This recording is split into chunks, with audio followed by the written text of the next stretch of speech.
Ano yun? Sarap to.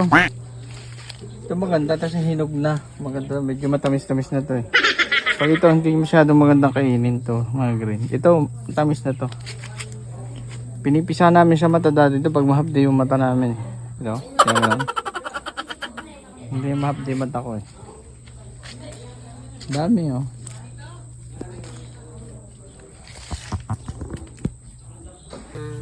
Palis na uli.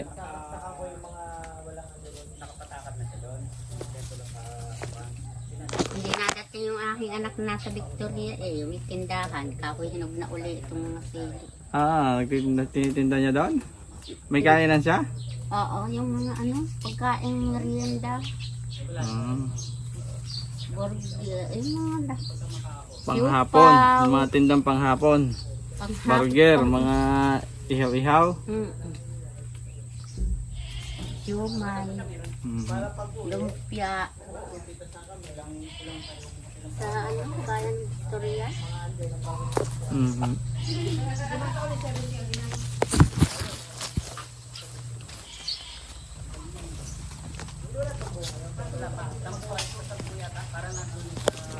Kung may nagtuyo nito na sayang lang, hindi naman pala sumisibol. Alin ho? Ito, tinuyukot mga hinog na. Hindi siya ito? Hindi siya sumisibol ng pagka... Paano natubo ito?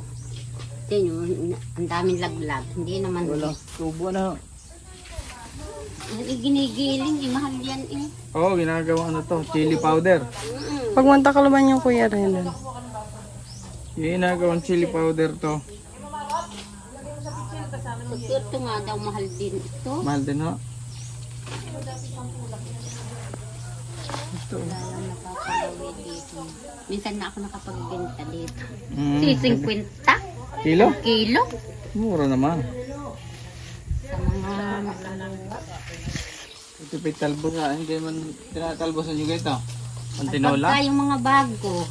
Magagandang talbos na. Tara nga, okay na. Babalik kami sa isang araw pag kami hinog. Daming bunga.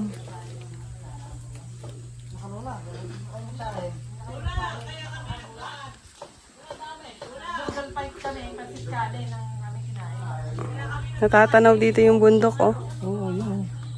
Yan, Mount Halcon. Mount Halcon. Yan. Daming tanim dito sa Lula.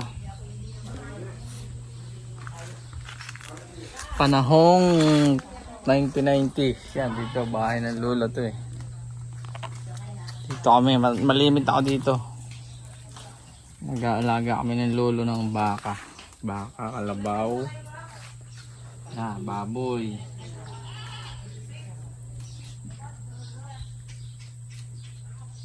Nakakatuwa, ang daming bunga ng sili. Yan pa, oh. Huh? Dami na. Mananawa ka na ng mamintas talaga.